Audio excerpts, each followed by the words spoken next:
Welcome, one and all, to the Damage Report on a big John Solo show, where I am discovering, to my slight anxiety, I might be getting a little bit sick. We'll have to find out together as I talk nonstop for 90 minutes. But anyway, we do have a lot along the way to talk about because I don't know if you know this, but we're at war again, and that's cool. And there's lots of other wars that we're lining up for. Honestly, the only thing that may stop us from utterly taking over and running every country in this hemisphere is I just don't think there are enough Fox hosts to do it.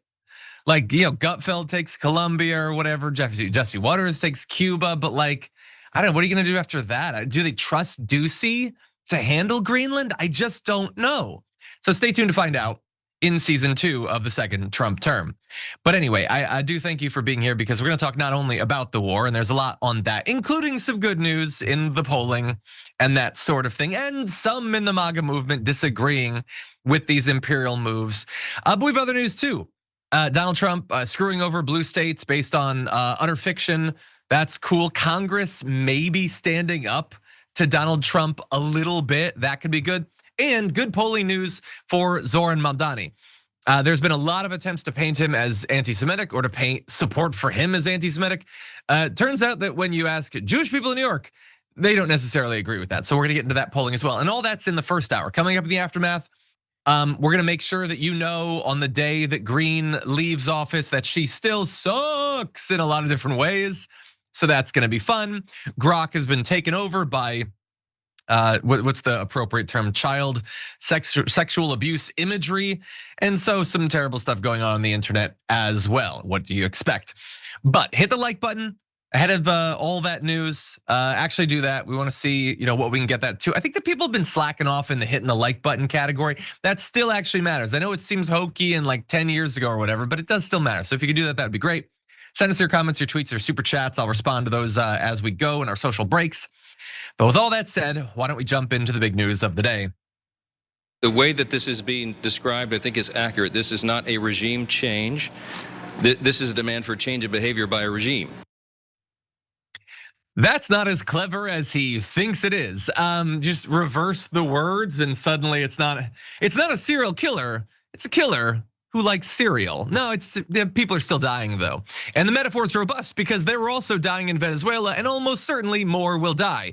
There was a regime change, because we took out the leader. We helicoptered in, we murdered a bunch of people with bombs and guns, and then we took out the leader. The leader might not have been a good guy, but it's still regime change. And I looked into it. A lot of the times there's regime change, the leaders weren't actually that sweet. So no, Mike Johnson, this is just another one of those imperial things. And we'll see if his pathetic, flaccid excuse for regime change there holds up when it's Cuba or Colombia or Panama or Greenland or Canada or wherever it's gonna be next. We'll see. But we know what the important thing about this is. It's regime change or change of regime or change of it, whatever it takes for us to take the natural resources of Venezuela. Not for you and me. I'm gonna reiterate that 1,000 times this year. You're not getting nothing. I'm not getting nothing. The American people ain't getting nothing. The oil companies, Donald Trump's friends and donors, they're getting something. And you know what's even worse than that? That's all what we understood about this conflict, right? You know what's worse? We might pay for it, not just for the war and all of that. We're gonna pay hundreds of billions of dollars for Trump's imperial adventures. No, we're specifically going to pay so that ExxonMobil can exploit the oil wealth of Venezuela, and Donald Trump is being increasingly clear about that recently. He said the US may subsidize an effort by oil companies to rebuild the country's energy infrastructure, a project he said could take less than 18 months. Oh, I bet it'll be real smooth and real fast. I think we can do it in less time than that, but it'll be a lot of money. A tremendous amount of money will have to be spent, and the oil companies will spend it, and then they'll get reimbursed by us or through revenue. Okay, so if they get reimbursed through revenue, that's just what developing oil infrastructure and selling oil is. Why would you be even talking about this if that's what it was? If they were investing to extract steel, Venezuela's oil wealth, and then sell it, and then they keep the profits, well, that's definitely what's gonna happen. Let's be clear about that. That's just the normal thing. We'll reimburse them. Now, I'm not allowed to swear here, so I gotta tread carefully, but why the F would we pay so that oil companies could go into Venezuela take out the oil, and then sell it for their own personal profit. You get that we don't get those profits. We don't get the profits, we don't get the oil. Why would I pay a single dime so that BP could sell more oil? Except I'm not gonna pay a dime. We're not gonna pay a dime. We're gonna pay tens of billions of dollars over not 18 months, but a couple of years to potentially a decade or more. And we are gonna pay and pay and pay, and we're gonna get nothing. And by the way, when there's an uprising, when there's terror groups, all that stuff that we'll get into later in the show, we'll also be paying for that, both literally and also metaphorically. And so I honestly think, look, there's been a lot of stuff that Donald Trump has been saying. It's generated a lot of attention and news cycles and all that over the past couple of days. I don't think that part is getting talked about nearly enough. The idea that we would pay for some private company to go in and take the wealth is absolutely insane. And so he had a little bit more to say about the nation building that we're doing. Sorry, I want to catch up with Mike Johnson. Not nation building, the building of a nation, I guess. That's better, right? Anyway, he says we have to fix the country first. You can't have an election. There's no way that people could even vote. No, it's gonna take a period of time. We have to nurse the country back to health. No, he doesn't want there to be an election because he doesn't want the Venezuelan people to choose someone that would represent them. And by the way, let's say hypothetically that he was to not do this part of it, and they were to have an election, and they were to actually vote, and they were to actually choose someone. You know what you would have? Kind of a good outcome, actually. He was a bad leader, he'd be gone. Venezuela would no longer be under the thumb of a dictator. I mean, all this is kind of fanciful, because fantastical, because of course the entire regime is still there. So that would never happen, but were it to happen, you would have a good outcome. But it is important that you understand, and he's reminding you here, democracy has nothing to do with this. Donald Trump does not care about democracy at home or abroad. It is irrelevant. The point of the world is for the wealthy and powerful to become wealthier and more powerful by extracting wealth from those who can't defend themselves. That's what he wants to do here. That's what they're doing there. So they're not gonna have elections, not because they couldn't vote, but because he doesn't want them to. They want a puppet who is going to make Venezuela just an open place, a free market for American corporations to exploit. That's it, that's the point of it. And sure, plenty on the right are perfectly happy with that. But I have a feeling the Venezuelan people will not be. And we'll talk again later on the show about how that could come to bite us on the ass. Now, in terms of who that leader is going to be, a lot of people were surprised when he decided that he was going to skip over Maria Corina Machado, who had won the Nobel Peace Prize, instead of him, and said that he didn't want to work with her, basically. She's now saying that she'd certainly love to personally give Trump her Nobel Peace Prize, saying, well, it hasn't happened yet, but I would certainly love to be able to personally tell him that we believe, the Venezuelan people believe, this is a prize of the Venezuelan people, certainly want to give it to him and share it with him. And that is, like, on one, I got two levels here. On one level, that is the saddest crap in the world, that you would have to do that is sad. That you would know that you should do that because it might help you is also sad. That would be how we determine a leader. And by the way, I don't even think she's 100% wrong that could potentially work. I don't think it's a high chance.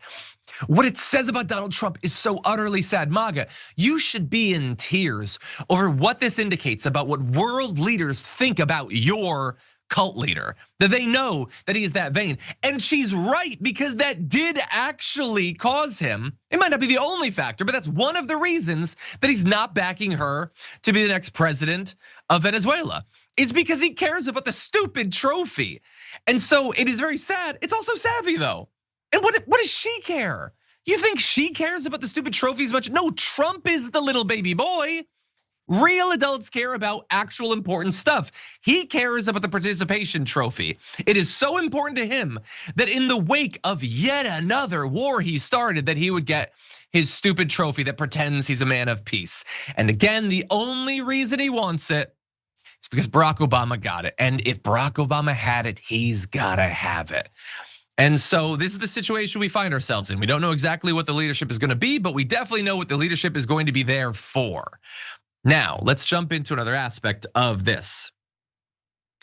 In the wake of the chaos of the variety that we're seeing in Venezuela, I turned to a few people. One of them is Jon Stewart, because Jon Stewart has, of course, covered a couple of imperial wars in his day. He's been around for a little while.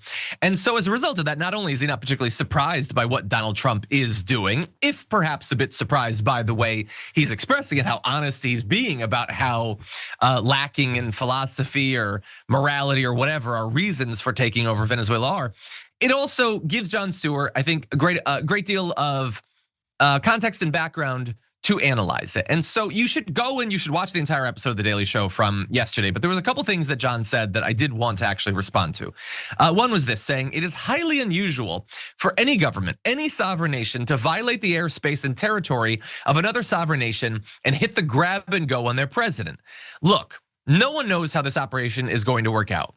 But based on the United States track record, my guess is we're gonna be really happy about this for a couple of weeks, and we'll see how many people beyond the Trump administration are even happy about it for that long.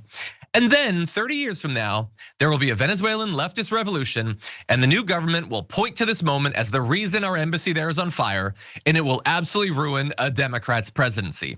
Generally, that's how this S works. And remember, the reason MAGA was so high on Donald Trump was that he was the guy who wasn't gonna get involved in this kind of S anymore. And there's a reason why they thought that about Donald Trump, because he kept saying it over and over and over again. Now, we knew that he was lying at the time, but they believed it. And I'm gonna get back to what Jon has to say in a little bit. I wanna respond to a few things there. But to demonstrate how Donald Trump sold what his presidency would be and what it is now, here's a great little mashup that Caitlin Collins rolled last night. Take a look. We will stop racing to topple foreign, and you understand this, foreign regimes that we know nothing about, that we shouldn't be involved with. Though there's been protesters killed in Iran.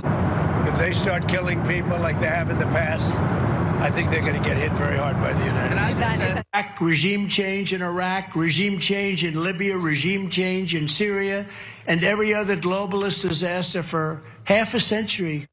We need Greenland from the standpoint of national security, and Denmark is not going to be able to do it. We're getting out of the nation building business and instead focusing on creating stability in the world. The American dominance in the Western Hemisphere will never be questioned again. Stupid foreign wars in countries that you've never heard of. It's gonna be judicious, but we're gonna do it. And it is gonna be stupid, and it's gonna be a foreign war. And these are countries that he's heard of. He just doesn't know literally anything about them. And there's so many. Like, it isn't just, hey, you guys said there would be no new wars, and what do you know? They attacked Iran. No, they attacked Iran, and they're gonna attack it again, and they're looking for any excuse to do so. And all of this has nothing to do with the United States. All of this is at the behest of Israel, obviously, but also it's gonna be Venezuela, and it's gonna be Colombia, and it's gonna be Mexico, and it's gonna be Cuba, and it's gonna be Panama, and it's gonna be Greenland, and God knows what else, maybe Canada, maybe they'd like to be the 51st state. It's not just that he was being hypocritical and there are some wars. There's more wars than all of the people he was criticizing simultaneously. And one would think that going, like pulling that 180, like that level of a 180, or a thing that was so core to your appeal, and not just that you spoke about, but I've been on True Social, okay? I know how many memes from 2020 to 2024 they were spreading of no new wars, only president, no new. They loved the idea that he didn't start any wars. And at the time I always criticized them for, why aren't you mad that he kept all the wars we were already in going? Like, again, that was weird. And obviously they were excited for some of these wars. Even people like Marjorie Greene, who I'm gonna give some limited credit to, she's been pushing for him to invade northern Mexico for a couple of years now. So just bear that in mind. But that said, they really believe this. And you would think, that this would hurt him possibly. But Jon Stewart doesn't think that it will, that hypocrisy will actually hurt him with the MAGA base. He said they'll love it. Their fervor against intervention will only be matched by their delight in this intervention. There is no material on earth more malleable than the hive mind connection between Donald Trump and his acolytes. And so, yes, Jon Stewart also has been watching Stranger Things. But I largely agree. And it's not to say that there's nothing that they've started to disagree with him on. His weird submissive posture towards Israel is definitely one of those. Also, the Epstein files does seem to have bothered a few of them, but this not so much. And partially maybe because so few of the MAGA media people are being at all consistent. They were all talking about, oh yeah, all these Democrats want to be the policemen of the world and they all want to do this nation building. And the vast majority of them, as we'll get to, are now super on board with this. And they think it's just the best and there'll be no consequences whatsoever. Super easy, okay? You go in there and they're all scrambling to go to Twitter so they can do this fake performative machismo that like, we're just going to take everything over because we're strong and it's going to be ours. And Tim Pool's like, free oil coming into the country, as if we're going to get literally any of that. I need everybody to understand that, as with everything else, okay, the gains of this, if they even come, because again, actually exploiting that oil wealth is going to be a little bit more difficult than Donald Trump thinks, because Donald Trump doesn't know anything about this. If it comes, we're not getting it, okay? The gains are privatized. Now, the costs is a very different matter, because as I've said, and we'll talk more about this, the Venezuelan people are going to be furious about this. And sure, it's really easy for like the Tim Pools, the Ben Shapiro's, the Fox Hosts, the Matt Walsh's to be like, I don't see any possible downside to Imperial Adventures. Well, I would love for you to Google one. Like literally any of the times that we or other countries, not even just us, but Russia too, and other countries have done this. How has it gone in the long run? Okay? And the thing about it is like, the joke, I think, is really on me, because I can sketch out, and you see there Jon Stewart basically doing that a revolution is almost certainly gonna come as a result of this. And in the meantime, because we could clamp down on that sort of thing, we can, imprison opposition leaders, we can murder protesters or whatever, but that's not gonna stop terror groups from developing. And I understand that we were told for decades that, Al-Qaeda only exists because they hate our freedoms or whatever. No, they hated intervention in the Middle East. And we're intervening all over our own hemisphere, almost certainly giving rise to and radicalizing terror groups. And when that happens, it's not gonna be a moment of like the right being like, oh dear God, why didn't I predict this? No, when it happens, they'll use it. 5-10 years from now, when there's some ISIS of Venezuela or whatever that's blowing up the oil stuff, or maybe they hijack a plane and crash into the ocean or something, these same trolls are gonna be using that to fearmonger against those communities and those countries, to be more xenophobic here within our own borders. They cause the chaos and then they use it. And we've seen this in a lot of different issues, economically, in terms of the climate, and I think in terms of our imperial adventures. And I just wanna remind everyone, literally nobody voted for this. Maybe 5-6 billionaires or whatever voted for this. Donald Trump pulled a fast one on not just us, we knew he was lying, his own people. They did not ask for this sort of thing. And he's not only just doing it, he's doing it more than all of the past presidents of the past few decades combined. There has to be some cost for that. And I don't know exactly what form it comes in, but for a guy who got into power not even getting 50% of the vote, it was the narrowest of wins.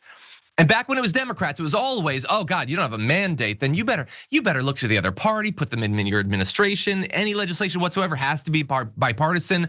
They're going in the exact opposite direction. And we can't stop them right now from doing that. But we can remember that they did it.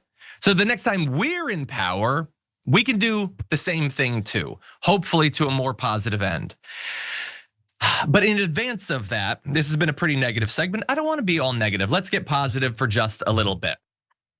It's only, of course, been a few days since Donald Trump kidnapped Maduro, but the polling is showing that the move is, maybe not surprisingly, not being very well received among the American people. Take a look. I'd be really surprised if this turns out to be a positive for Donald Trump, or at least support for this operation. Why? US military asking Venezuela's president beforehand. Look at this, 47% opposed, just 21% of Americans favored. The unsure was higher than the favor, 29% versus 21%. And get this, just 39% of Republicans favored it. Folks, interest in this story has very much been going adios amigos, goodbye. I mean, just take a look here. Take a look here. Google searches for Nicolas Maduro after after peaking this weekend, down 70%, down 70% versus Saturday. There was a peak on Saturday, but John, then the interest went, see you later, goodbye. And more than that, we can look at history, right? We can look at history. Look at another time we went into a foreign country, right? Take a look here. Google searches for Maduro at the peak, 74% lower than when we went into Pakistan and got Osama bin Laden. Yeah, so obviously Donald Trump wanted this to be his bin Laden moment. It's not, obviously. Of course, forgetting, of course, that we knew where Maduro was. Like bin Laden was actually hiding out. It was a far more difficult thing to track him. Well, setting all of that aside. So yeah, no, people are already against this. Now, like Harrington isn't surprised, I guess, by that. I'm not surprised, but I wouldn't have been surprised if it had gone the other way. I mean, we know the polling leading up to this said that people weren't interested in this war, but I've also been around long enough to know that the media is gonna bash people over the head with rah, rah, America, you gotta support literally any use of our military abroad. And so it'd be possible that the numbers would be goosed a little bit, if not among the general population, at least among right wingers, and again, like I've been pointing out, much of the right-wing media has been in favor of this, not all of them, and we will give those who've been speaking out against this a little bit of credit in another segment, but lots of them have been implying, oh yeah, this is a great American empire, finally it's our hemisphere, we take control of it, we're strong. And think about how easy it would be for the lizard brain MAGA men especially to be like, well, yeah, I mean, I know I said I didn't want war, but it is nice to be in charge. Like they take to that pretty readily, except not so much apparently. And so only 39% support among Republicans, that is really bad. Was it 21% support, or maybe it's 27, it was in the 20s. Overall support, that's terrible. Like he does not even have all of core MAGA on this topic. That is a bad starting point because we're in the honeymoon right now. This is the golden period of this invasion. It's almost certainly gonna get worse from here. And he's starting off that bad.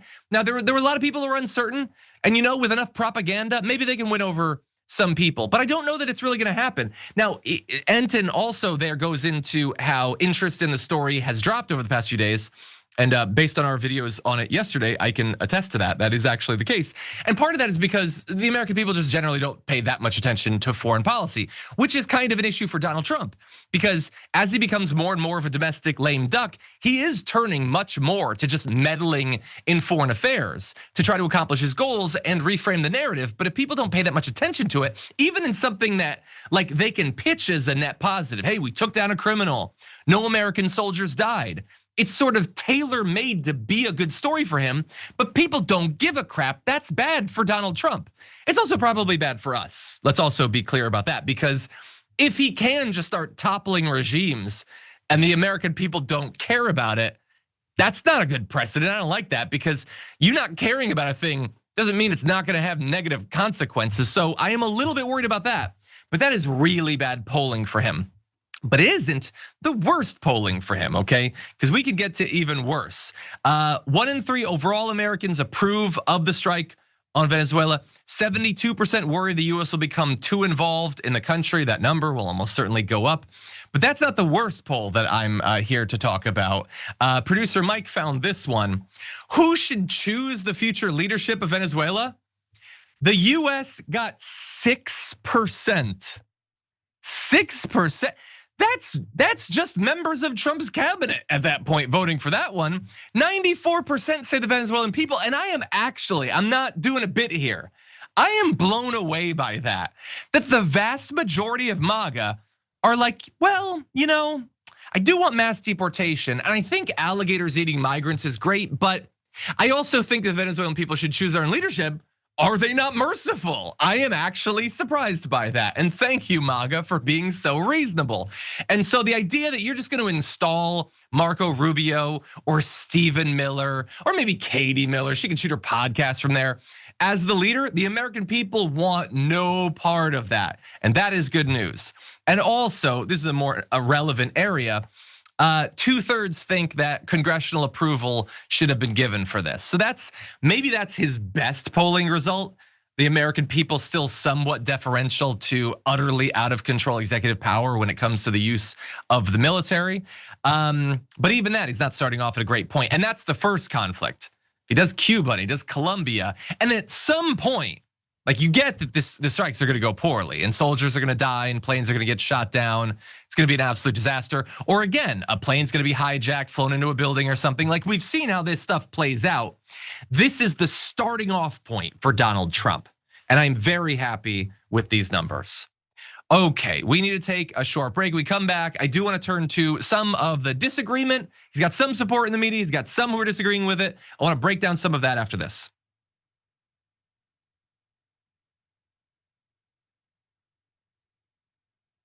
Okay, in the chat, level 18 white girl says 6% has more power than 94%. Oh, I don't disagree. I'm just saying the polling is positive. I understand. No, let me reiterate. We're screwed right now in a million different ways. We have a tyrant in charge.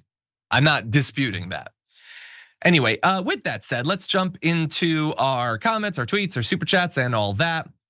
Mariachi Dragon says in the members' comments, I'm gonna nicely ask that you not use the word flaccid and Mike Johnson in the same sentence. Well, I can confidently use it because I didn't get a notification on my phone that he had converted to a different state. So I'm gonna stick with that for now. Anyway, no, he is a guy who is deserving of constant mockery. I mean, look at the power he has handed over to Donald Trump. The dude kidnaps a foreign leader, declares that we are setting up an American empire in our hemisphere. And the Speaker of the House, the representative of the American people, and American people who have been clear, including his own party, that they have no interest in this war. And what does he have to say? Well, I mean, linguistically, it's not regime change. It's actually, no, he deserves far more mockery than he's getting. Keep amping up the mockery. I'll tell you if we reach an appropriate level. Okay, Cabbage says there's always Kid Rock and Ted Nugent to lead a couple of countries. Also, Harry Potter will be 25 years old this year. 25 years old this year. The books are the movies, because I feel like the books have been around since the 90s or whatever. Maybe the first movie came out in 2001. I'm not actually sure. I hadn't been into the books until I think I took my friend and I took his younger brother to one of the movies or something. That might have been 2001.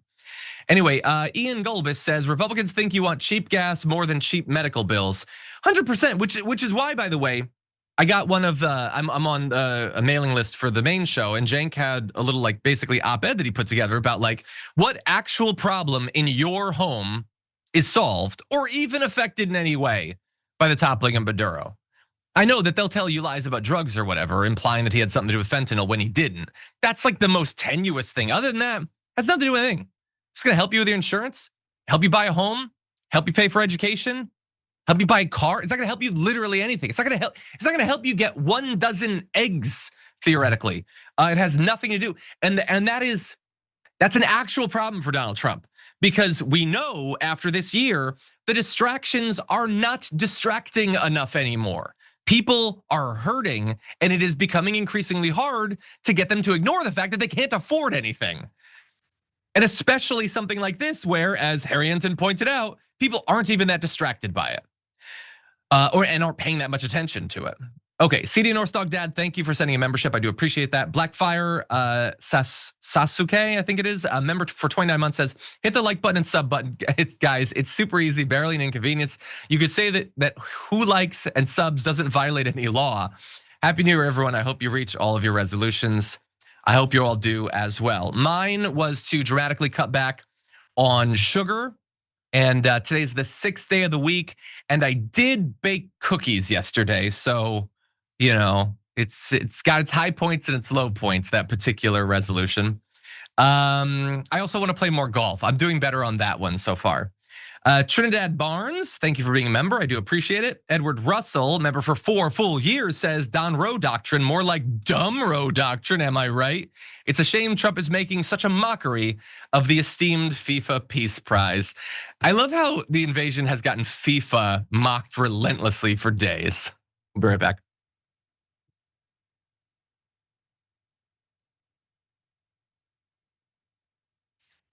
Okay, everybody, let's jump into some more news, starting with this.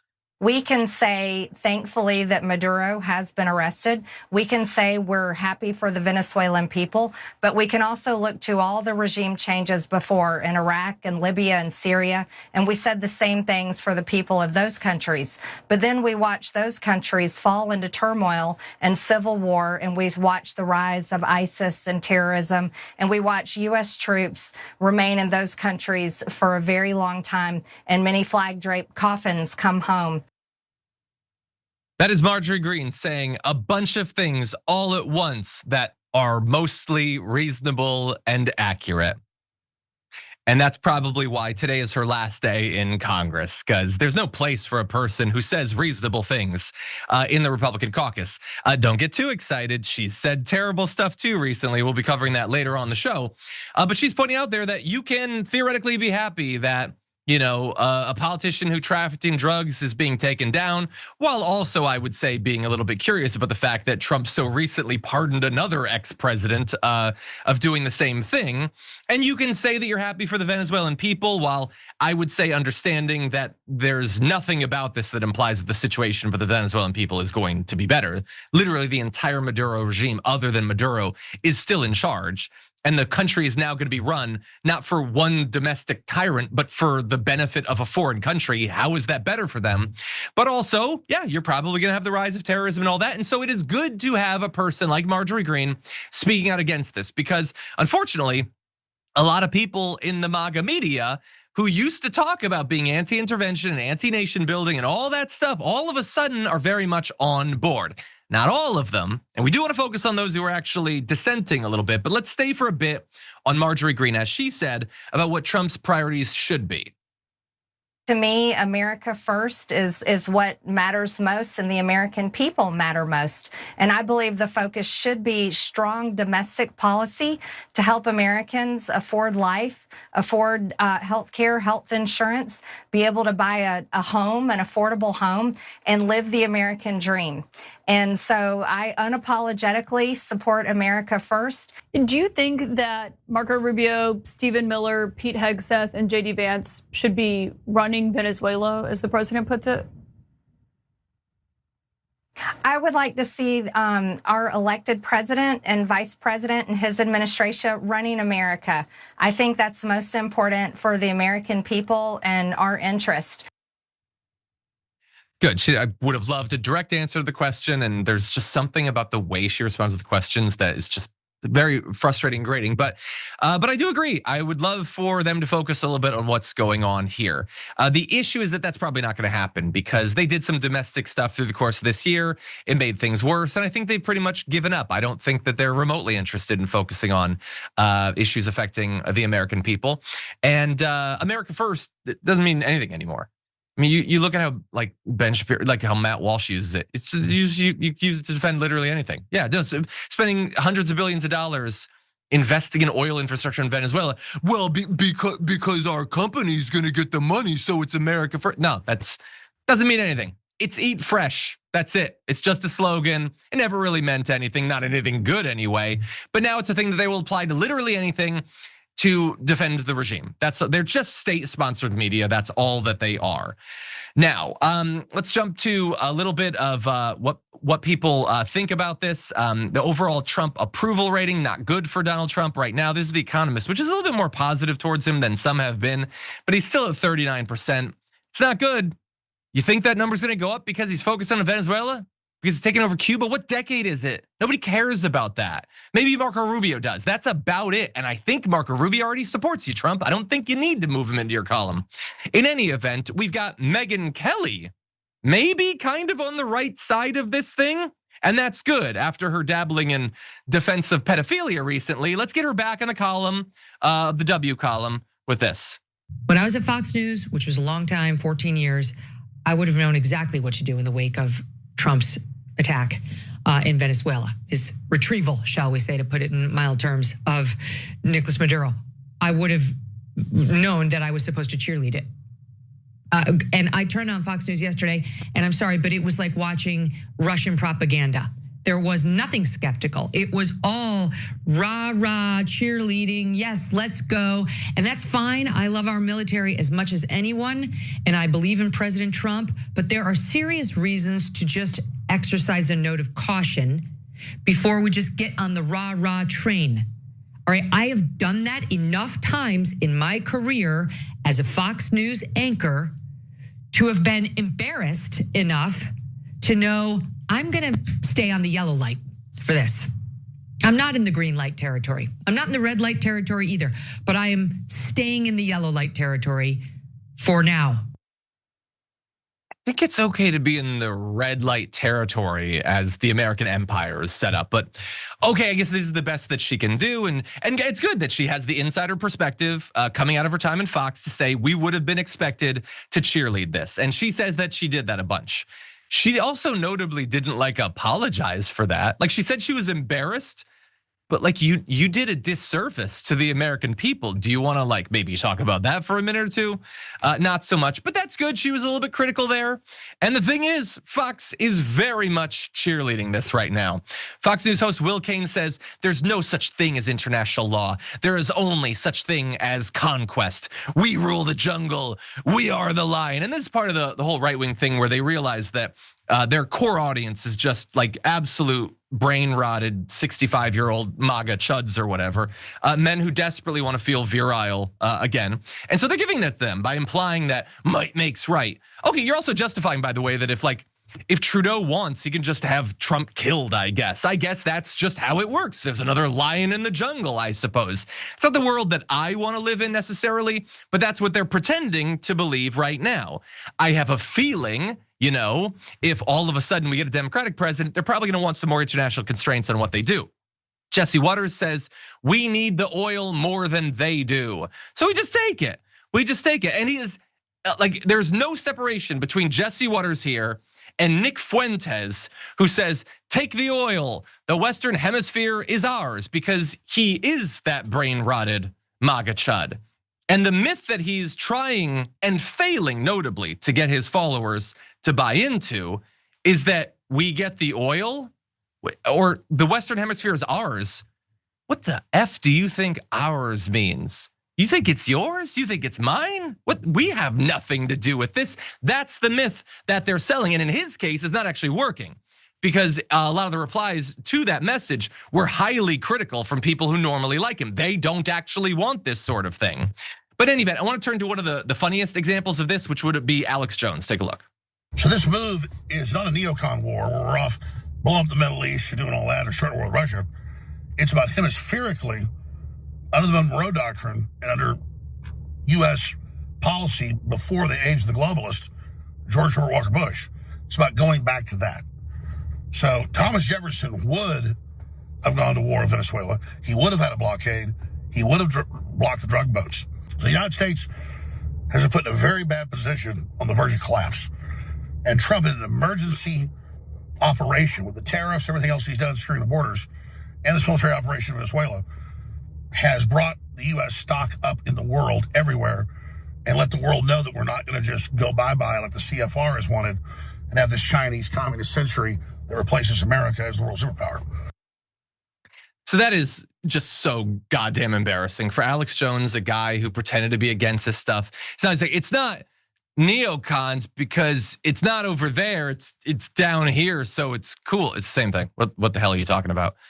Again, it's the same. It's for the same exact reason. They're doing the same exact thing.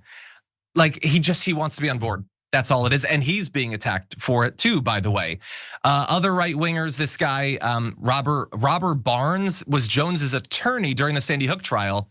He pointed out that Alex Jones was sharing fake videos of Venezuelans supposedly happy about this, saying that he's been suckered into regime change support. Stu Peters, who is one of the most out and out neo-Nazis on the right now, says it's pro-Zionist one world government advocates like Alex Jones that are doing the same as what happened in 2014. So he is getting attacked left and right. And again, this is the part of the actual civil war that's going on. You have some people like Candace Owens, who I guess are theoretically against this. I'm sure she'll find a way to make it about trans people or something super strange and grifty. But there is this sort of divide growing. Steve Bannon doesn't know exactly where to come out on this, so that is at least a little bit interesting. Fox News is super on board. A lot of other right wingers are super on board, but some of them see an opening to try to take away a little bit of audience share there. Okay, I think should we do the next story before a break, or should we go on to a break? You know what? It's going to be a very different change of topics. So why don't we take our second break and give ourselves a nice span of time after that?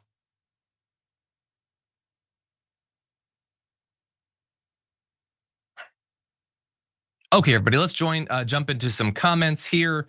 Galfar tells me my New Year's resolution should be to go see the original theatrical release of Star Wars: A New Hope, which is going to be in theaters this year. It's apparently the original cut, and I do want to see it. That would be cool. We'll see. I don't know for sure I can. Jen Lily Marie, thank you for gifting a membership. Super nice of you. Dumb Donkey says, John, would Lord of the Rings seem corny after reading Game of Thrones? That's an interesting question. I would say I'm not 100% sure that I've read all of the Lord of the Rings. I know that I read the first and I think the second. I don't know that I finished it because it's written in a pretty old-timey style. And importantly, as much as I love Lord of the Rings, a lot of the stuff that I really like about the movies is not what J.R.R. Tolkien was super interested in the book. And so some of like the biggest, like the most epic battles are like one page in the book or one paragraph. There are songs that Frodo sang to himself as he walked through the woods that are longer than the Battle of the Pelennor Fields. And that's just not what I'm a simple man, okay? My favorite movie in 2025 was Thunderbolts. I don't need stuff that's super elite and arty or whatever. I want to see the battles and everything. And so, I don't know, like if you want the beauty of the language and the world building and the history and all that, then you can definitely get that. And obviously it's a seminal work, it's super important. I'm not gonna say not to read it, but it was from a while ago. Is that Helm's Deep was barely a blip in the books.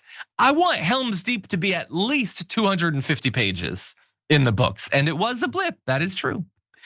Anyway, it's worth, give it a try. Okay, with that said, CDN North Dog Dad said in a super chat, type of oil in Venezuela is the same type as in Alberta. Most US refineries are set up to work with it, so no change for our US refineries. Sure, potentially. I mean, that goes beyond my knowledge, but I do know that I don't think domestically they have much capacity for it there in Venezuela, and obviously you'd prefer to do that rather than to have to ship it that way. And so we'll see. Regardless, the way that everybody's talking about it is that it's going to require a great deal of infrastructure and investment over time, and it looks like we're going to be the ones paying for it. Okay, let's see. Siren says Thunderbolts. What is the worst as well as The Last Jedi, John? Shut up, you. Shut up. Anyway, let's see. Oh, there was one. I can't see it. There was a great comment there. I missed it now. Okay. Anyway, let's see. It's a tie for the best movie for me. Galfar says Superman and Thunderbolts with Fantastic Four at 2. Well, no, Thunderbolts was my favorite. Then you go into probably one battle after another. I liked Begonia. I really liked Companion. There were some other great movies, but yeah, I like Fantastic Four fine. I didn't see Superman. I'm not really like a DC guy or whatever, but Thunderbolts is great, and I think the reason some people wouldn't consider it for a list like that is weird genre-based elitism that still plagues our society, where stuff having to do with superheroes or fantasy or sci-fi is necessarily not as cool.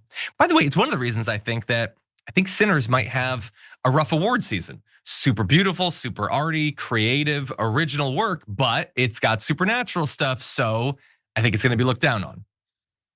Anyway, we have a lot of great super chats. We will get 2 more of them, don't worry. Justice Marcel's, thank you for that super chat with no message. I do appreciate it. We got to get back to the news though, so I'll be back in just a few.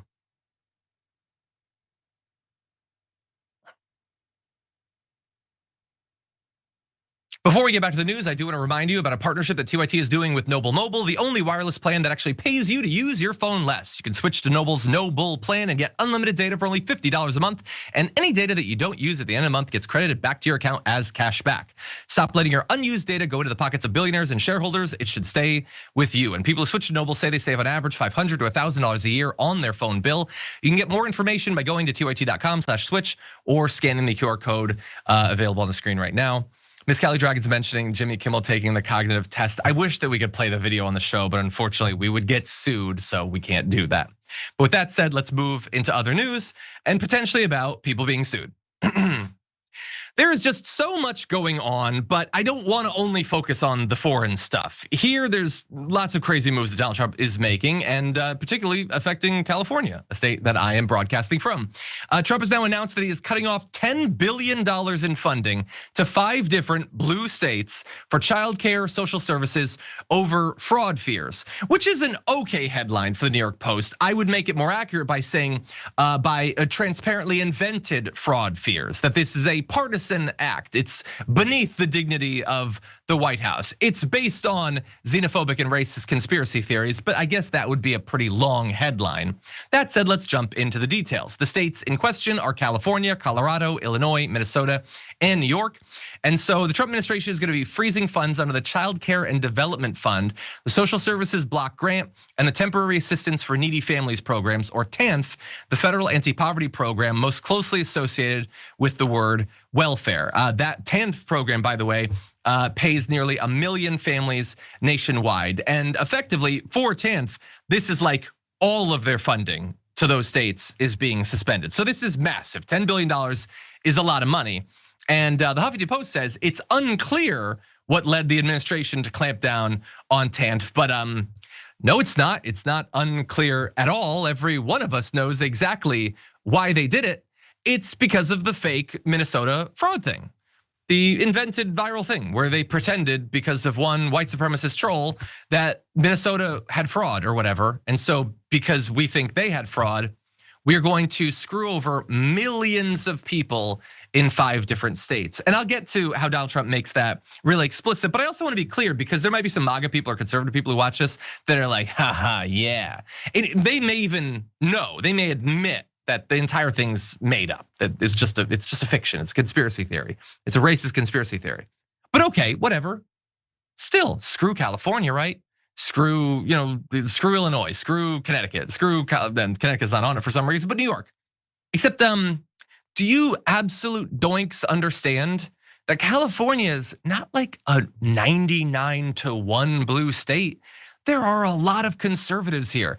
So because they have these fictional invented concerns about fraud, that this money could be going in Minnesota to good people, but instead those damn Somalis are taking it. There are going to be white conservative families in all of these states that now don't get aid. There are going to be people who can't put food on the table, but have red hats on their heads that will not get aid. And by the way, this is the latest update to this. When he suspended all the money going to different like childcare like subsidies across the country, that is going to actually shut down countless facilities that provide childcare that go to white conservatives, that are owned by white conservatives. That guy Nick Shirley thinks he's super slick with his insane and transparent conspiracy theory. Maybe he won't even care, I guess, that he's going to be screwing over so many conservatives, but that's the actual effect here. Tons of people who love Donald Trump, who love JD Vance, they watch Alex Jones or whatever. They are gonna have trouble feeding their kids, putting them in daycare. That's the actual effect. Now, on top of that, obviously, the idea that you would do this to 5 blue states is so utterly, insanely partisan that I think we have to use it going forward. He is telling us, if you want to just screw over the funding going to states that didn't vote for you, you can do that. Now, maybe right-wing media is going to be super fair and have a problem with this and say that it's partisan, that it's based on a lie. I actually don't hear them doing that. They apparently think that if you win the presidency, you can do this. So if AOC or Buttigieg become president, they can say, Florida, you don't get any of this funding. Screw conservatives in Florida. Texas, screw you. I don't know, Oklahoma or whatever, Alaska, you've gone close to purple a couple times. You better not vote red, because if you do, then we're just gonna take all the funny away from you. And all we need to do is put up a stupid Truth Social post, and that's enough. Now that shouldn't be enough. This should be beneath us. I hope that we get back to a more reasonable place, but that's where we're at right now. It is an obvious, already debunked conspiracy theory that they are using to deny millions of Americans, including many of their own voters, absolutely essential social services. Okay, with that, let's jump into other news. Are the Republicans in Congress actually gonna grow something resembling a spine? Maybe, probably not, but maybe it could actually happen. We're in an election year, and Donald Trump is wildly unpopular, and he appears to be dragging down Republicans in Congress. You can see it here. This is an amazing chart, by the way. This is NPR showing, this goes back to 2013. And do people prefer Democrats for Congress or Republicans? And you can see that the Democrats are almost always on top right there. You can see a little bit in the last years of Obama. The Republicans are kind of on top. As soon as Donald Trump gets elected, suddenly people want Democrats in control of Congress. There's nothing like Donald Trump becoming president to remind everyone of, oh, actually, we should have a government that works. And they maintain that mostly. It gets super close under Joe Biden. People are frustrated with inflation and everything. And then the second he gets elected again, you get the biggest gap visible there. The most support for Democrats controlling Congress that we've had in the past 12 or so, 13 years. And that's not good if you're a Republican congressman that wants to get reelected. So what if you had an opportunity to actually show that you should not be tied super closely to Donald Trump? Now we have that opportunity coming up, and it might make things for Mike Johnson a little bit difficult. We'll get to that in just a sec, but here are a couple indications from some Republicans that they might need to start being a little bit more independent. This is Representative Brian Fitzpatrick. He says everyone ought to be cognizant of the job we have, the role and responsibility we have. You got to represent your districts. You got to defend and protect the institution and Article 1. We have a role to play in this government. It's an important one. Now, they haven't done that at all. They're not doing it this week, by the way. They're not controlling the purse, they're not controlling legislation. They're not even weighing in on an American empire being set up, but maybe they could. He said the only country that the United States of America should be running is the United States of America.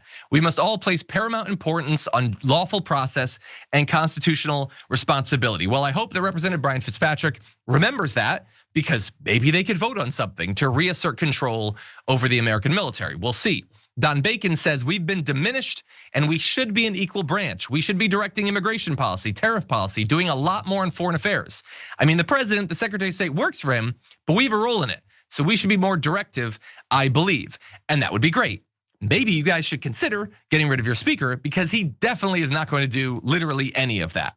And the opportunity that I mentioned for them to actually grow a spine is coming up soon, because as we told you, I believe last week, Donald Trump did his first 2 vetoes of his second term.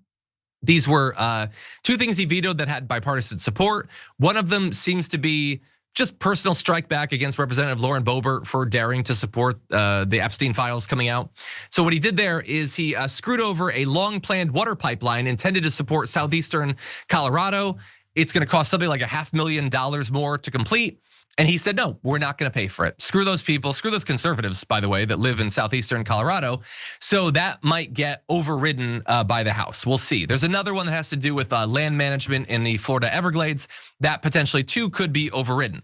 Now, anything like that happening still seems a little bit unlikely. It's more likely than usual in this area because you have bipartisan support for both of those things.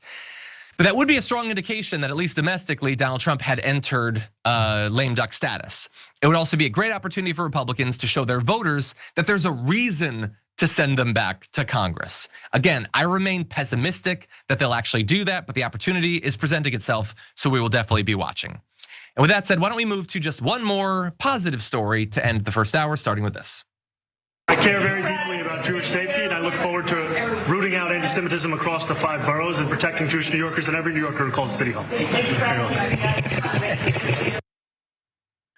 Now, despite the fact that Zohran Mamdani has made statements like that for a very long time, and there is no actual reason to believe that he is anti-Semitic or that him becoming the mayor of New York City would result in any threats or anything being done to Jewish New Yorkers, The media there, a lot of politicians have been desperately trying to get people to believe that he is anti-Semitic. It's ridiculous, and we'll set aside for a moment why that is so important to them. But I want to turn now to the polling to indicate that their attempts to deceive people were not actually that successful. In fact, they were even less successful than we thought in the wake of the election that he won. He's now the mayor. Let's talk about what people there actually think about him. Pulling Trump voters out of the analysis, it turns out that among Jewish Democrats, Mamdani performed far better than the exit poll headlines suggested. Among Jewish voters who were genuinely up for grabs, Mamdani and Cuomo split them roughly 50-50, despite the fact that Cuomo is one of these main people who is pushing this anti-Semitic smear.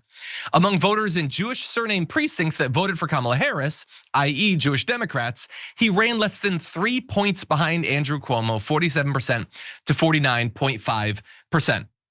Cuomo performed best in the so-called Oligarch Alley, the city's wealthiest and oldest blocks between Park Avenue and Fifth Avenue, and among wealthier and older Jewish voters, while Mamdani performed best among younger Jewish voters and those less well off. In other words, and this is highly important, Jewish voting habits in New York City mirrored the voting habits of non-Jewish voters.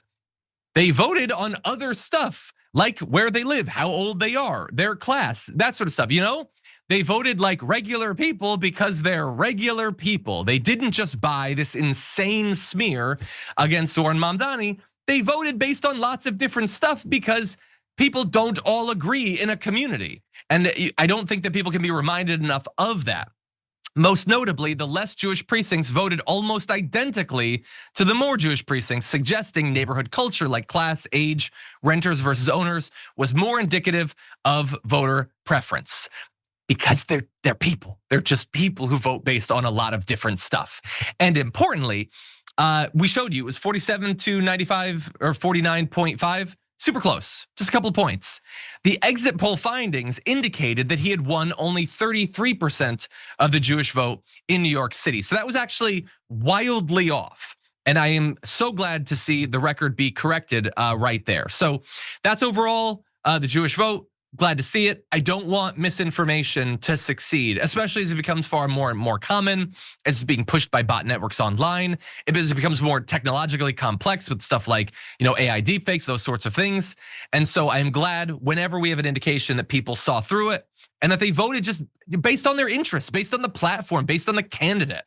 And that is good news. Now, overall, a Siena College poll found that a plurality of New Yorkers, 46% view Mamdani favorably compared to 31% who view him unfavorably. Among New York City voters specifically, 61% viewed him favorably compared to just 23% who said they view him unfavorably. Now, you may not know this, but there are big areas of New York, especially in northern New York, that are more conservative. And so it is possible that they're just predisposed to not view him favorably. But anyway, he doesn't rule New York. He's the mayor of New York City, and there he is doing very well. Only 23% unfavorability, despite so much negative press and attempts to define him and attempts to smear him in 1,000 different ways, many of them explicitly Islamophobic and racist and disgusting. And how great is it that it didn't actually work and that people are willing to give him a chance? Now, he still has to succeed. He has to actually do what he said he would do, and hopefully it actually works, but he's at least starting off in a very good point. I think that's good news for everybody. Okay, that is unfortunately all the time we have for the first hour of the show. We have a lot more news to get to in the aftermath though, so don't go anywhere if you're watching live. We'll see you on the other side.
Welcome back to the Aftermath, one and all. We have a lot more news. We have your comments, but first, don't forget about our sponsor, Noble Mobile. Save money by using your phone less and get unlimited data for $50 a month at tyt.com/switch. Let's jump to some of your comments now.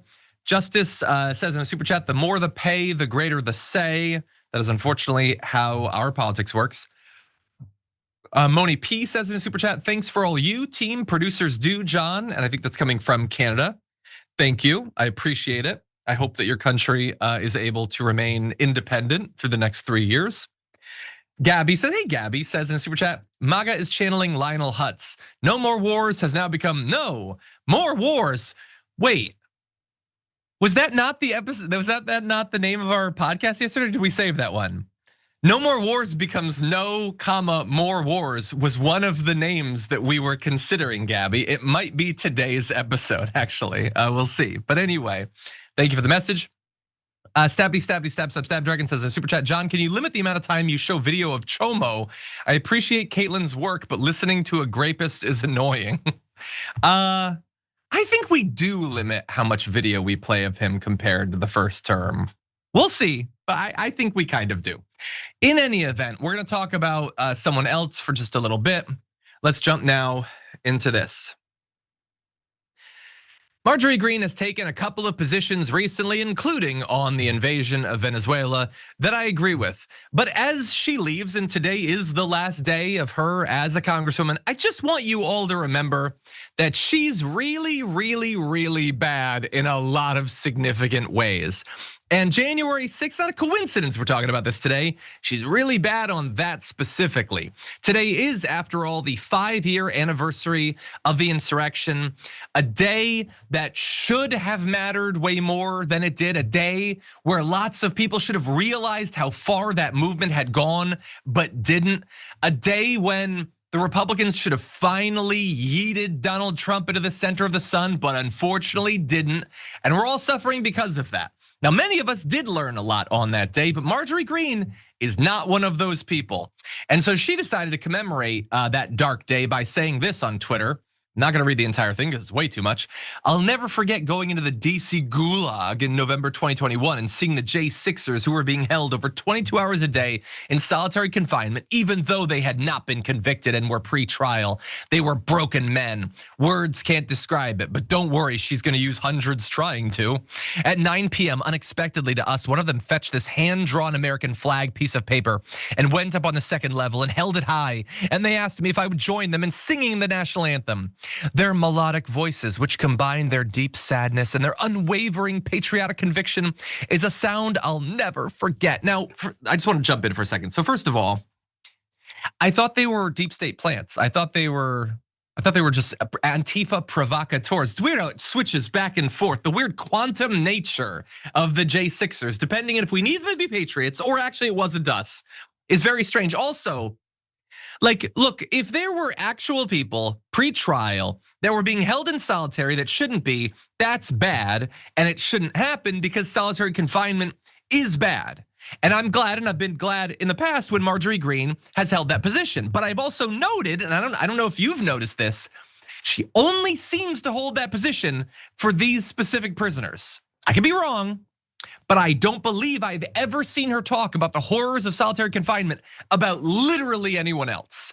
And that seems strange. She had this great experience being serenaded by the insurrectionists, but she didn't come out of it saying, let's ban solitary confinement. She came out of it saying, we should release all the people that tried to overthrow the government.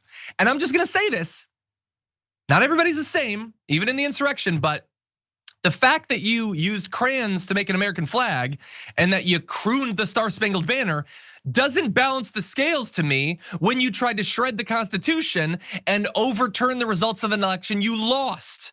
You're not actually patriotic when you lose the game and your answer is to overturn the table. That's not how it works, okay? And it's not how we acted in 2016. It's not how we acted in 2024. Man up and own up to the fact that sometimes your team loses, but they didn't do that and they were willing to end the system. They were willing to kill people to win even though they had lost. And Marjorie Greene, even though she's good on the Epstein files and she's good on Venezuela, mostly we'll see, does not get that. because she is just as deluded, or at least is pretending to be just as deluded about the results of the 2020 election. It is deeply immature for the men among them. It is deeply unmasculine when you can't own up to the fact that your people lost. And I hate the reminder that she sides with the people that tried to end our system. Now they failed. They failed immediately, at least. It looks like we're still moving in the direction of ending American democracy, unfortunately. But so anyway, she's praising the rioters. And I just want to briefly mention, there's a plaque that was made that was meant to honor the actual victims of that day, the actual cops who died that day, those who died protecting our elected leaders. And we don't know where it is actually. It's supposed to be displayed, it's not. People think that it might be in storage because it's right now illegally not being displayed. You know why? Because Mike Johnson hasn't unveiled it. He's supposed to, but he's not. Why? Because he's too scared. He's scared of the Trump administration. He knows that if he puts that up, Donald Trump cares a lot about plaques. That dude is really big on the plaque beat. And so if he were to put that up, that would be that would be acknowledging one of the darkest days in American history. It would be honoring the cops who lost their lives when they pretend to care about law enforcement, but it might hurt Trump's fees. So I guess we probably aren't gonna do it. That's not to say that he doesn't want to decorate the Capitol though. He does apparently want to put a Charlie Kirk statue up in the Capitol because we can't make time to honor the cops, but we can put up a statue of a YouTuber. That makes sense. He wasn't in DC when he was killed, by the way. Tragedy that he was killed, but it didn't happen there. Now look, if Charlie Kirk had been murdered during the insurrection by the insurrectionists, some of whom I believe were actually sent to DC on buses that his organization paid for, so there's actually kind of a linkage there, then maybe we could talk about a statue, but that's not the actual way that it happened. Anyway, we're gonna move on to other news. Hold on really fast. I see someone in the chat. I just want to correct some misinformation. Who said it? Somebody said that I admitted that I'm sleeping on Sinners. No, I saw Sinners in the theaters. I like Sinners. Sinners is one of my top 5 movies of the last year. I liked it. I was just defending it earlier. Anyway, so get out of here with your misinformation, okay? Okay, Justice Marcellus in the super chat says Johns are cool, and I agree. It also says background movement improves the studio greatly. Sure, yeah, I like a little bit of movement. I also try to give you some foreground movement, but that's mostly my Italian heritage. Anyway, and Steph says the Monday Night Raw Stranger Things collab was a complete waste of time. And to that I say, yeah, it mostly was. The decorations were kind of cool, but it didn't matter at all. And how are you gonna have a collaboration and not have a single member of the cast there? That doesn't make any sense at all. I would have gone way further. I would have had Eleven come out and like literally stop a wrestler from moving with her mind, but that's just me. You could at least have Dustin in the audience, but they didn't do that. So it was mostly a waste. Okay, we got plenty of time. I'm gonna read one more comment. CK Progressive says in a super chat, today is the 5-year anniversary of January 6th, AKA the day that made the Damage Report studio graphics become 100% accurate. Yeah, up until that point, this might seem a little bit over the top, and maybe in the redesign we indeed went a bit over the top, but we can always point back to the fact that they did sack the Capitol, so we don't seem that crazy. Anyway, with that said, let's jump into other news, and I guess a trigger warning that is gonna have to deal with some really disgusting stuff. So let's jump to this. For days, XAI and its leader, Elon Musk, have been utterly silent after its chatbot, Grok, admitted to generating sexualized AI images of minors over and over and over and over again. This is almost textbook child sexual abuse materials that it is freely producing and then just presenting for people to see, non-consensually, to have put into their feed. And Grok eventually apologized for whatever that's worth when it's an AI that's doing the apology, but that required a user request to make it. And for some reason, nobody involved in the company seems to think that this is worth actually commenting on. So here is what Grok said, again, for what it's worth, and I would say nothing. I deeply regret an incident on December 28th where I generated and shared an AI image of 2 young girls, estimated ages 12 to 16. So 12 all the way up to the couple of years where Megyn Kelly thinks that it's actually kind of cool, in sexualized attire based on a user's prompt. This violated ethical standards and potentially US laws on CSAM. It was a failure in safeguards, and I'm sorry for any harm caused. XAI is reviewing to prevent future issues. And I just want to make sure that you understand, it did not do this once. It did this over and over and over again. We're actually going to show you the results of a study about how many times this happened. Now, the only reassurance that XAI is even aware of this issue, let alone fixing it, is coming from Grok, which noted in another post that XAI has, quote, identified lapses and safeguards and are urgently fixing them. The chatbot also acknowledged that user that AI-generated CSAM is illegal and prohibited. And I want to be very clear, when they say that XAI has identified the lapses and is fixing them, you need to understand this is a large language model chatbot saying that, which means it gives you an answer that sounds appropriate. It doesn't know if they're working on it. It could be hallucinating. We have no idea if they're doing literally anything because honestly, like put yourself in the place of Elon Musk. Do you really mind this? Or do you in fact know that this is actually kind of what a lot of my core cult would love to be engaging in? I mean, look at what he was promoting earlier last year. The AI waifus that already look like they're 12 or 13 years old. He was sharing those videos. He already sees Twitter as now just being a place for user-generated AI porn. And if that includes people who are clearly underage, he's never expressed much concern about it in the past. And top commenters on his post recently have pointed this out and have said things like, when he wanted advice on how he could make Grok even better, which is an amazing thing to ask as this child sexual abuse material stuff is going on. He says, hey, is there anything out there that Grok could be doing better? And so some of them answer, could you start by not allowing it to generate softcore child porn? And he, at least as of this point, has not answered any of that. So if he has a problem with it, he's keeping it to himself. And interestingly, there's an even more direct link to Elon Musk in this.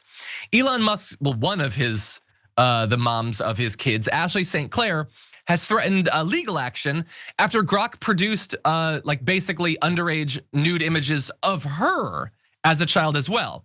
She said in a post, Grok is now undressing photos of me as a child. This is a website where the owner says to post photos of your children. I really don't care if people want to call me scorned. This is objectively horrifying, illegal. And if it has happened to anybody else, DM me, I got time.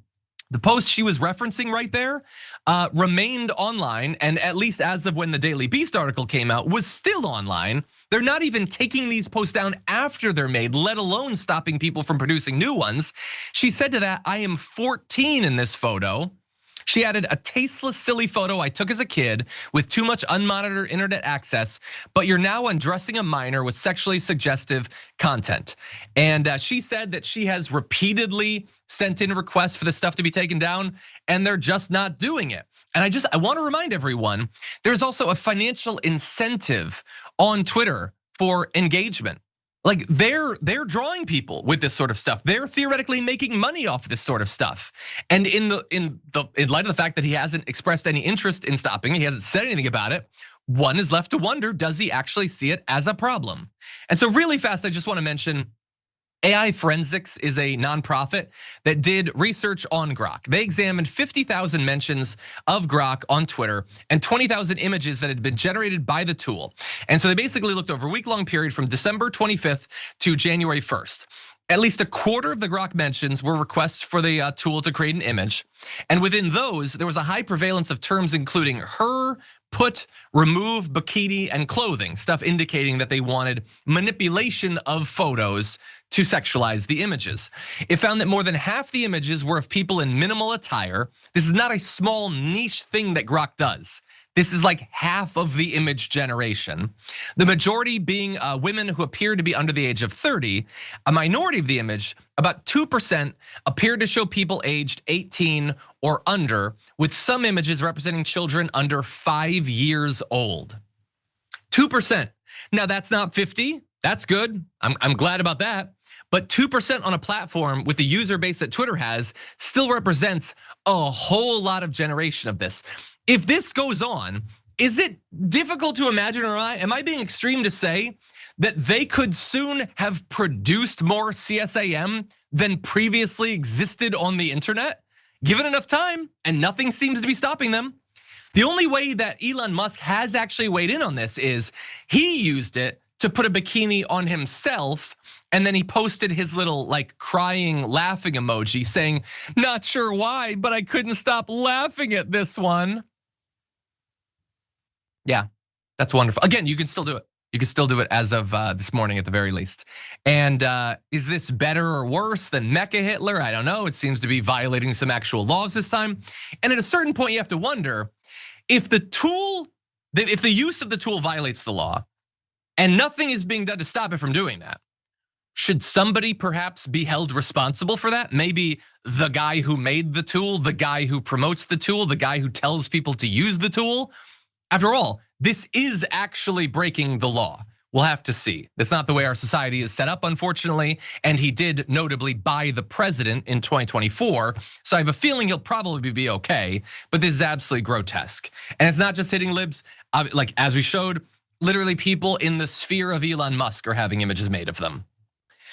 Okay, we're gonna jump to one more story in just a sec. Sajid Candle points out in a super chat, my Snap got cut $80. That's what it looks like when they do the big cuts that they did last year. It's absolutely grotesque. I'm sorry about that. I'm sorry that we don't have $80 for you to buy food, but we do have money to pay ExxonMobil to build refineries in Venezuela, I guess. We have money for that. We have money to dress Kristi Noem up in cowboy outfits and film little videos for little short films. We have money for that for some reason, but not money for you. It's disgusting. Okay, let's jump into one more story.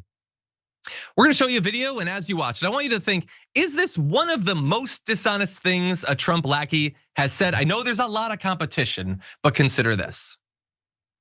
This is a new day in the Trump administration. We had 4 years under the Biden administration where not only did they look the other way, but this is what the Democrat socialist welfare state looks like, where Democrat politicians look the other way. They know it helps them. It not only helps them with votes, but it helps them with campaign contributions. And we're gonna be following the money. And we're not gonna do what the last administration did, which is try to forgive fraudulent loans, look the other way, pardon people for committing crimes. Yeah. And you can see an all of government approach in this, and it's going to be very different. It's actually that. It's the thing that you've said, and it is all of government, and we have been tracking it. But Trump has already very much been doing that. They have been using the pardon power very specifically to let fraudsters and con artists back out to commit acts of fraud yet again. Do we need to do the thing that we've already done multiple times? Do I have to remind you of all of the insane pardons that Donald Trump has already done? I mean, obviously, we're gonna get to the violent ones, but the frauds, that is one of the biggest and most important and least talked about stories of 2025. So the former Silk Road founder helped facilitate the sale of more than $214 million in illegal drugs through a dark web marketplace. He was sentenced, therefore, to life in prison. Trump pardoned him, by the way, for narcotics and money laundering. So for some reason, if you sell drugs on the dark web, totally cool, you deserve a pardon. If you're a former Honduran president, you sell drugs, you get a pardon. In Venezuela, for some reason, you get invaded. Weird how that works out. But let's move that now to that former president. This is Juan Orlando Hernandez, was convicted top drug boss, received another Trump pardon. Former president had been sentenced to a 45-year prison sentence after being convicted for using his position to smuggle 400 tons of cocaine into the US in 2024.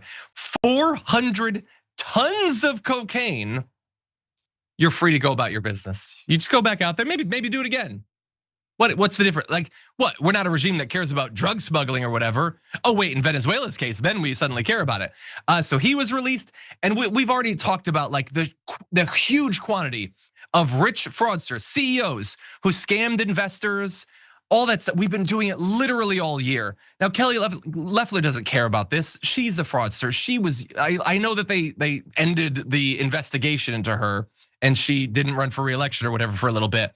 But we already know what she used with privileged information. We know about the fraudsters and the con artists that make up this administration in its first term, and yes, in its second. That's what he's been using the pardon power for. And I love that the dude, he's just sitting there listening to it. Yeah, let's pretend, let's snow over people a little bit on this. Now, of course, when you talk about pardoning criminals, it was almost day one that he did one of the most shameful things that I think a president has ever done with the pardon power, which was granting clemency to about 1,500 people, basically every single person who was charged or convicted for their role in the insurrection, he released.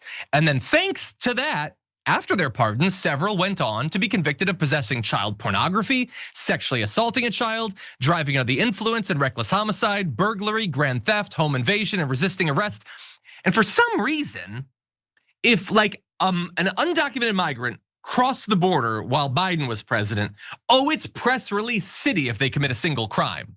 But if Donald Trump specifically pardoned a person who then goes on to abuse a child, invade a home, beat somebody, whatever, not worthy of discussion. No press conferences, no news releases. Chuck Schumer doesn't care. Weird that he just gets away with it. And that's just 1 year of the pardons. He's not stopping. He has already been directly bribed to do many of these pardons. Basically exactly what Kelly Loeffler was projecting there in that video. And you can be guaranteed that there's gonna be a lot more of it in the rest of his term. Okay, that is unfortunately all the time we have for the show. Obviously, a lot to talk about this week. Big News Wednesday tomorrow with Sharon Reed is promising to be a very big Wednesday indeed. So definitely join us for that. On Thursday, Yaz is going to be here, which is always exciting, and Brett will be here to throw out the garbage people of the week on Friday. So I hope that you join us for all of that. For now, though, stay safe out there, stay sane out there, and we'll see you soon.